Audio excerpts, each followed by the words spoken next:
Tout le monde n'a pas la chance de rencontrer une personne qui va nous booster ou nous motiver ou qui va nous aider ou avoir un déclic.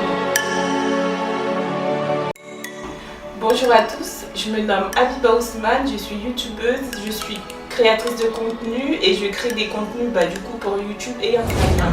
Et du coup, la scarification, on le fait aux enfants soit dès la naissance ou jusqu'à à peu près 10 ans.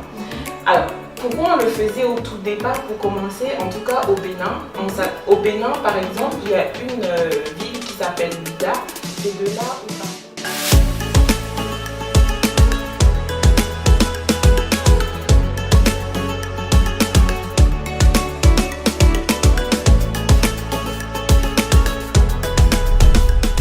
Bonjour et bienvenue à vous sur la chaîne de motivation, d'interview et de développement personnel. Aujourd'hui, nous sommes honorés d'accueillir avec nous la blogueuse, youtubeuse, créatrice de contenu, Habiba Ousmane. Merci de m'avoir invitée. Je t'en prie, merci d'avoir répondu à l'invitation.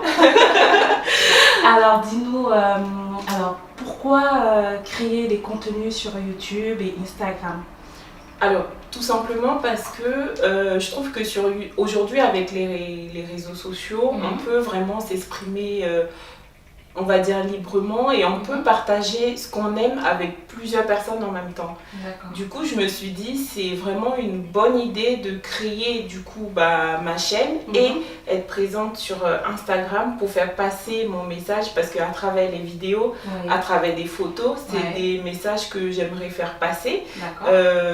J'aimerais, en tout cas les retours que j'ai, mais c'est ce que... Avant de créer par exemple ma chaîne YouTube ou ma page Instagram, c'est ce que j'avais en tête, et les retours que j'ai, c'est vraiment ce que j'avais en tête. Voilà. Ça veut dire que on me dit quand on arrive sur ta page Instagram, on se sent bien. En fait, ce que tu nous transmets là, tu dégages l'énergie, tu es toujours souriante, j'aime bien ce côté-là. Et voilà. Du coup, écoutez, ça me fait plaisir parce que des fois, on aimerait faire passer un message et ça ne passe pas forcément.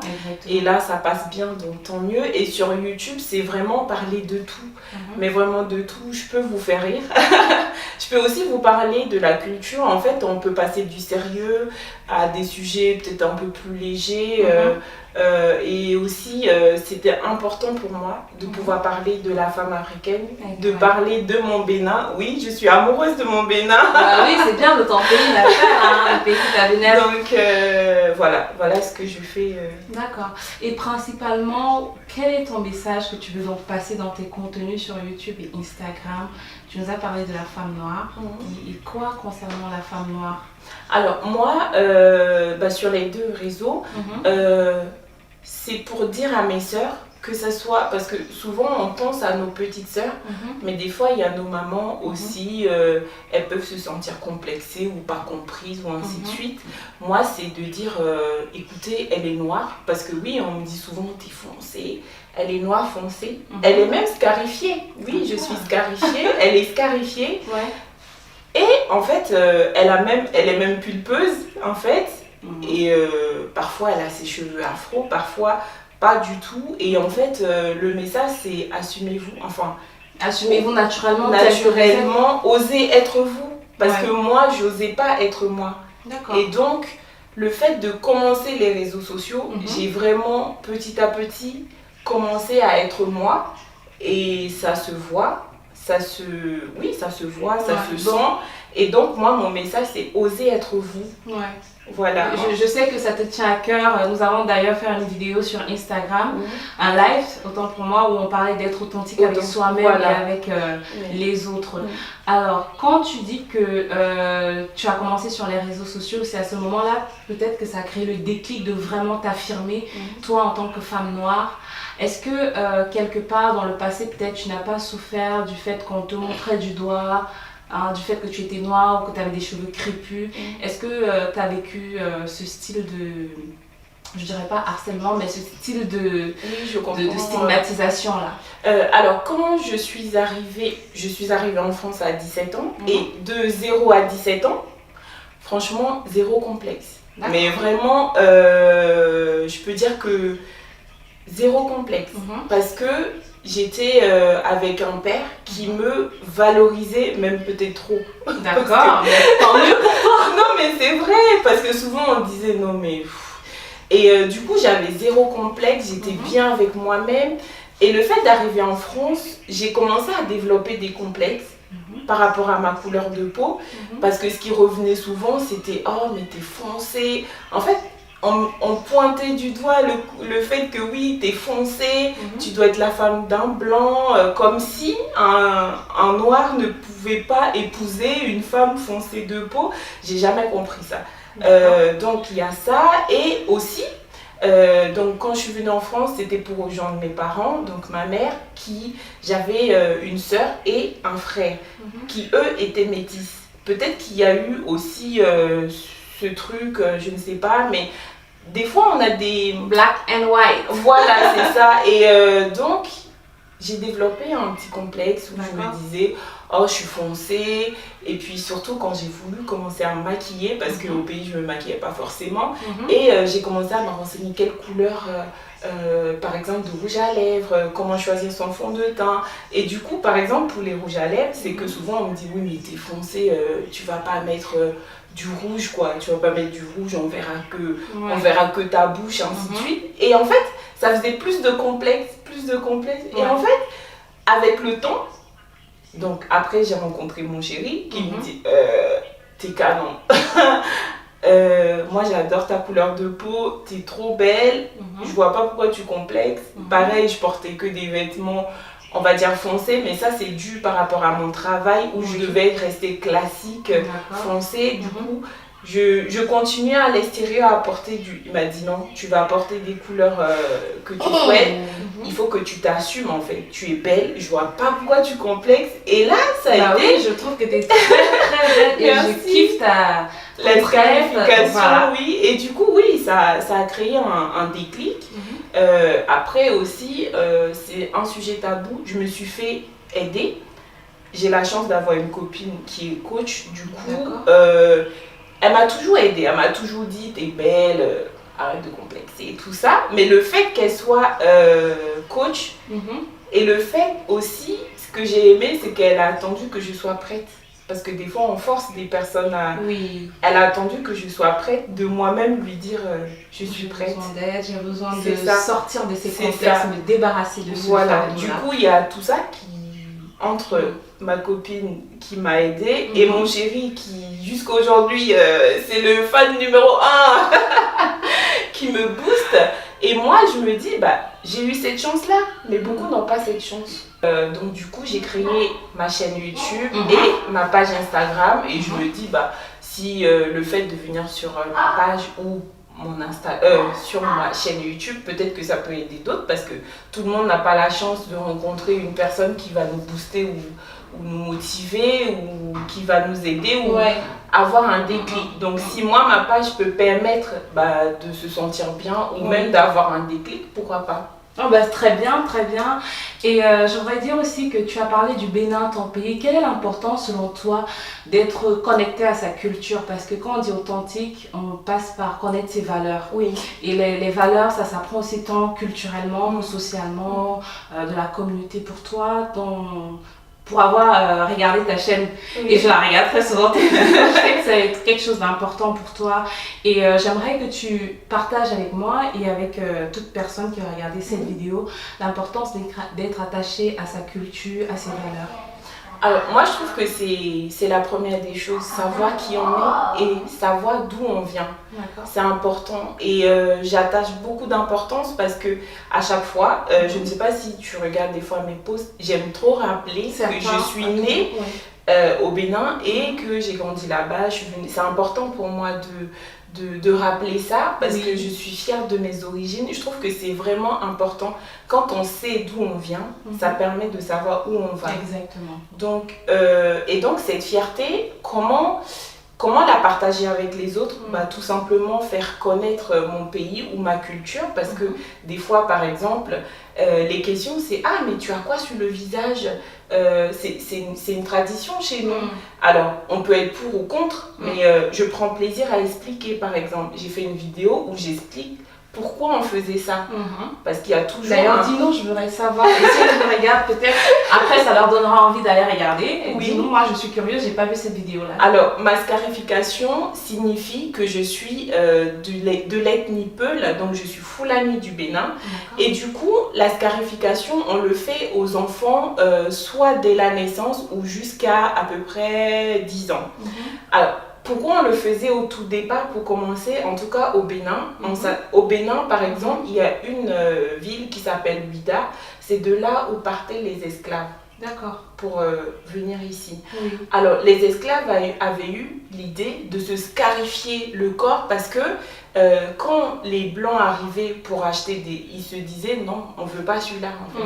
On veut pas celui-là. C'est une façon de se défendre. Voilà, c'est une façon de se défendre. Puis après, on a continué la scarification. Par exemple, moi, quand j'irai au Bénin, dès que je vais atterrir à Cotonou, on saura que elle est du Nord. En fait, c'est une pièce d'identité africaine. D'accord. On saura que je suis du Nord. Et quand j'arriverai au Nord, on dira mais elle est tourée en fait. D'accord. Donc c'est vraiment une carte d'identité. Avant, tu n'avais pas forcément besoin de pièce d'identité. La scarification voulait tout dire de toi. D'accord. Et penses-tu que le fait d'avoir des retours que je dirais peut-être négatifs, c'est peut-être pas le cas, mais des personnes qui vont te dire que est-ce que le fait que tu parles de ta culture, de ton pays, ce n'est pas une sorte de revendication, que penses-tu de ça? Est-ce que tu accordes déjà une importance à ces retours-là? Non. Non, parce que de un, moi je fais ce qui me plaît, et de deux, je me dis, les gens, on n'est pas obligé d'être d'accord en fait. Ils ont le droit d'avoir, c'est leur ressenti en fait. Mais moi je m'attarde sur ceux qui aiment en fait. D'accord. Donc je m'attarde pas sur ceux qui n'aiment pas. Et ceux qui me posent la question, mais pourquoi parce que j'ai déjà eu une réflexion du style, mais on m'avait qualifiée de afro-féministe. D'accord. Extrême. Bon, moi je me voyais pas comme ça en fait, je me vois juste comme une femme noire qui s'assume, qui s'accepte et du coup qui montre avec fierté le fait d'être noire. Comme un homme quand il aime une femme, il va la montrer, il va sortir avec elle, il va s'afficher avec elle, oui, et toi tu le fais naturellement. Voilà. Et puis il y a des gens qui se permettent de poser. Voilà, et du coup moi je suis tellement bien avec moi-même, en fait je suis bien dans mon corps, je suis bien en tant que femme noire, je suis bien avec cette peau qui me complexait. Là, aujourd'hui, je suis bien avec en fait. Du coup, j'ai envie de partager ça dans la joie, avec le sourire, ainsi de suite. Donc aujourd'hui, moi, je me sens vraiment bien avec cette couleur ébène. Avant, j'étais complexée. Aujourd'hui, je m'assume. Avec ma scarification. Avec ma scarification, je me sens bien. En fait, pour même une petite, la scarification, elle ne m'a jamais complexée. Jamais, mais vraiment jamais. Des fois même, j'oublie même que j'ai une scarification parce que ça fait tellement partie de moi. En fait, ma scarification, c'est moi. Ce qui fait que je suis Habiba, c'est ça en fait. Et du coup, oui, ça ne me complexe pas. Donc oui, c'est toujours, pour moi, c'est toujours une joie de partager ma culture, de parler de la femme noire ou même des hommes noirs. Donc, alors Habiba, j'aimerais savoir, quand tu arrives en France, comment tu as géré, je dirais, les premières années, parce qu'on a souvent le mal du pays. Et ça, pour moi, j'interprète ça comme un deuil. On doit faire le deuil de ce qu'on a laissé derrière nous et on doit pouvoir accepter tout ce qu'on rencontre, la nouvelle culture, des nouvelles habitudes alimentaires, la mobilité, je dirais, avec le train, le métro, on se perd au nord aussi. Alors, comment toi, tu as géré cette phase de deuil et d'insertion? Alors, au début, ça a été un peu compliqué parce que j'ai dû me débrouiller très vite, en plus.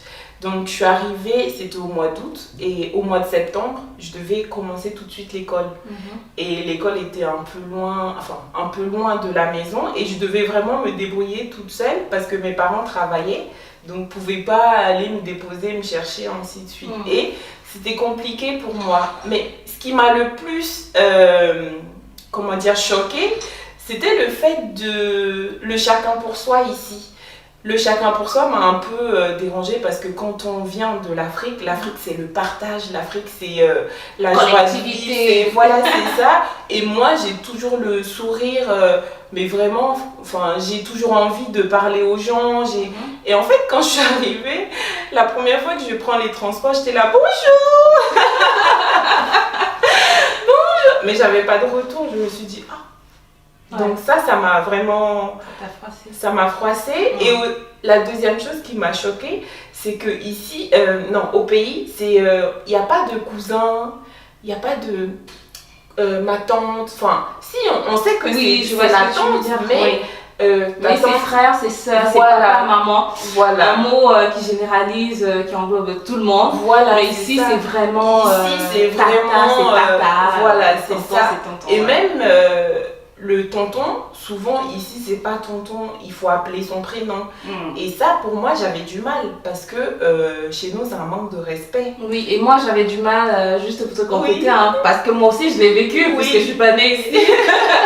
Et moi, c'est le regard face to face, parce que j'ai un regard assez perçant parfois. Et j'avais déjà ce problème au pays, quand je regardais certaines personnes, surtout les hommes, qui disaient que ça provoque, tu vois. Alors, quand je suis arrivée ici, où il fallait vraiment le faire, j'étais gênée parce qu'au pays, j'essayais de ne pas le faire. Donc, j'ai commencé à prendre l'habitude de ne plus trop fixer les gens pour ne pas les mettre mal à l'aise. Mais ici, c'était le contraire. Et c'est à ce moment-là que je m'étais rendu compte qu'au fait, j'avais déjà commencé à ancrer ça en moi, de ne pas regarder face to face les gens, tu vois, dans les yeux. Et il a fallu défaire cette habitude, sans parler de l'alimentation. Qui est un gros problème, parce que je mange pas trop conserve. Et ici, c'est beaucoup de conserves. C'est ça, et tout de suite j'ai fait des allergies, donc c'est pour ça que je te laisse que tu me racontes un peu et je vais même rebondir sur le regard. Par exemple, en Afrique, quand une personne adulte te gronde, tu dois baisser la tête, ne pas le regarder, parce que le fait de le regarder, en tout cas au Bénin, le fait de le regarder, c'est l'affronter, et en fait, la première fois que arrivé ici, je ne sais plus qu'est-ce qui s'est passé, je me faisais gronder, en fait j'avais la tête baissée, mais la personne était frustrée parce qu'il se dit mais ça veut dire que ce que je te dis tu t'en fiches. Mais j'expliquais que non, justement c'est par respect. Ah non, ici il faut regarder. Donc c'était... Et les transports en commun? En fait, les transports en commun, ça allait parce que quand moi je suis arrivée, je suis pas venue directement, je vivais pas à Paris en fait. Je suis arrivée dans le 28, c'est Châtres. Aujourd'hui, quand je dis que j'étais à Châtres, on me dit ah le village. C'est pas loin de chez moi ça. Donc voilà, donc c'était pas comme Paris. Mais c'est vrai que la première fois que quand on venait à Paris avec mes copines, c'est comme si on allait, c'était la sortie de l'année en fait quand on venait à Paris. Mais quand je suis venue à Paris, c'est vrai que je me dis mais ils ont quoi? Tout le monde marche rapidement. Il n'y a pas de sourire, enfin c'était vraiment compliqué. C'est chacun dans sa bulle, on fonce tout droit, métro, boulot, dodo. Oui, mais moi j'avais vraiment du mal avec ça. Le fait que le chacun pour soi me dérangeait beaucoup et ça continue à me déranger, mais moi aujourd'hui j'essaye de faire autrement en fait. Comment tu gères ça? J'essaye de discuter par exemple, parce que moi j'aime bien discuter et échanger avec les personnes. Et du coup, qu'est-ce que je disais? Il faut garder son sourire parce que très vite, sinon on devient comme eux, stressé, déprimé, angoissé. Moi, j'essaye de rester moi-même, en fait, toujours le sourire. Et parfois, il y a même des gens où ça étonne, des fois, dans les trans. En fait, le regard, c'est une qui est souriante. Donc pour toi, pour pallier ce problème d'adaptation et faire ton deuil du pays, tu passes par la communication, tu lances la communication, tu souris beaucoup du non-verbal avec les gens, donc c'est ça ton secret à toi, ton astuce. C'est ça. D'accord, c'est ça. Super. Et alors tu m'as dit que, tout à l'heure tu as dit que tu avais ta sœur qui est blanche et toi tu es noire, j'ai dit black and white. Oui. Et j'aimerais donc pour que tu nous en dises un peu plus, c'est qui ta sœur? Parce que moi je sais qui elle est et j'ai des questions justement à te poser par rapport à elle. Flora, je te laisse continuer. Alors oui, donc j'ai une sœur du côté de ma mère, une sœur et un frère. Et c'est qui Flora? C'est Flora Coquerel et c'est la Miss France 2014. Et toi, quel a été, comment tu as géré le fait que ta sœur déjà ait ce teint-là qui est différent de toi quand tu arrives en France? J'aimerais bien que tu me parles de ça et par la suite aussi nous dire le fait qu'elle soit devenue Miss France, est-ce que ça a impacté votre relation dans un premier temps? D'accord. Alors, comment j'ai géré le fait qu'elle soit blanche? Très bien, parce que franchement, depuis le pays. Ça m'impressionnait. Franchement, ça m'impressionnait pas de dire... parce qu'il y a des personnes, par exemple, j'avais des cousines qui, pour la petite histoire, quand je devais venir en France rejoindre ma mère, qui me disaient « Ah, mais c'est bien, tu vas aller en France, dans le pays des Blancs, tu vas épouser un Blanc. » Non. Parce qu'il y a des personnes qui sont impressionnées, en fait, qui, par exemple, qui pensent que je vais en France, j'ai réussi ma vie, ou bien je vais voir les... Donc, j'étais vraiment pas du tout impressionnée. Et quand je suis arrivée, j'ai été super bien accueillie. D'ailleurs, je profite pour, si vous voulez aller voir, on a fait une vidéo, Flora et moi, parce qu'on avait beaucoup de questions, parce que les gens... En fait, c'est les gens qui faisaient eux la différence, parce qu'il n'y a pas de différence entre les enfants, très souvent, voilà, c'est le regard des autres qui apporte... Voilà, on avait des questions, quand moi je disais c'est ma soeur, comment ça c'est ta soeur, elle est blanche, et puis, enfin, voilà. Et quand elle disait c'est ma grande soeur, tu veux dire c'est ta cousine? Non, c'est ma grande soeur. Et du coup, il fallait toujours préciser, oui, parce que ici, je reviens sur ça, ici, on ne dit pas ma sœur. La culture européenne. La culture européenne veut qu'on donne des noms à chaque chose. C'est ma demi-sœur, de même mère. Alors qu'en Afrique, franchement, dire demi-sœur, c'est comme si tu insultais.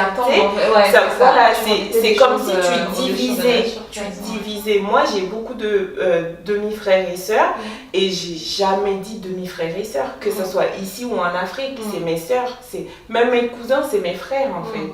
Du coup, les gens avaient envie de cette précision. Du coup, on a fait une vidéo pour expliquer c'est quoi le lien entre nous et comment on vivait ce truc de frères et sœurs et ne pas avoir la même couleur. Donc, j'ai été très bien accueillie. Moi, j'étais contente parce que moi, je suis la dernière du côté de mon père. Et en fait, je voulais trop avoir une petite soeur ou un petit frère parce que quand t'es la dernière, c'est bien. Mais en même temps, voilà, c'est ça.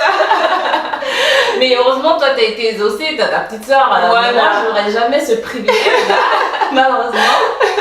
Et donc, venir en France, c'est retrouver une sœur et un frère que je voulais, un petit frère et une petite sœur. Et elle, de son côté, elle voulait trop avoir une grande sœur. Du coup, comme j'étais arrivée au mois d'août, après quelques mois, il y a eu Noël, c'était la plus belle chose qu'elle m'a dit parce qu'elle a dit « Oh, le Père Noël, il a exaucé mes vœux !» Super, donc ça veut dire que vous continuez toujours à dire c'est ma soeur, c'est ma soeur. Oui. Le regard ou l'opinion des autres n'a pas impacté. Non, pas du tout. Du tout. Pas du tout. Et maintenant, une fois qu'elle a été couronnée Miss France, comment ça s'est passé par la suite? Toujours le regard des personnes qui vous entourent, peut-être familiales comme les cousines, qui ne sont pas forcément, qui n'ont pas la même vision des choses que vous, et aussi dans la rue ou dans tes réseaux sociaux. Oui. Alors, quand elle a été élue, c'était en 2014, j'étais pas encore sur les réseaux sociaux. Enfin, j'avais Facebook, mais vraiment privé. D'accord. Je n'étais pas encore active sur les réseaux sociaux, j'avais pas encore ma chaîne YouTube. Et ça n'a pas changé grand-chose entre nous, en fait. Le fait de... Parce que des fois, il y a des personnes, dès qu'ils sont devant la lumière, peuvent changer. Et je pense que c'est l'éducation aussi qui fait beaucoup. Depuis qu'elle a gagné, mais jusqu'à aujourd'hui, elle se dit pas je suis supérieure. Non, il y a toujours ce respect où c'est ma sœur. D'ailleurs, pour la petite, les gens sont toujours choqués ou impressionnés si on l'invite quelque part et elle me dit viens avec moi. Surtout dans la communauté noire, on a tendance à ah mais elle c'est la star et elle fait sa bagage entre guillemets. Voilà, c'est ça. Et moi, ça nous fait rire, nous. Elle et moi, on en rigole. Quelle complicité. Oui, c'est vrai, parce que du coup, elle va mettre l'accent, le point. Non, je suis venue avec ma sœur.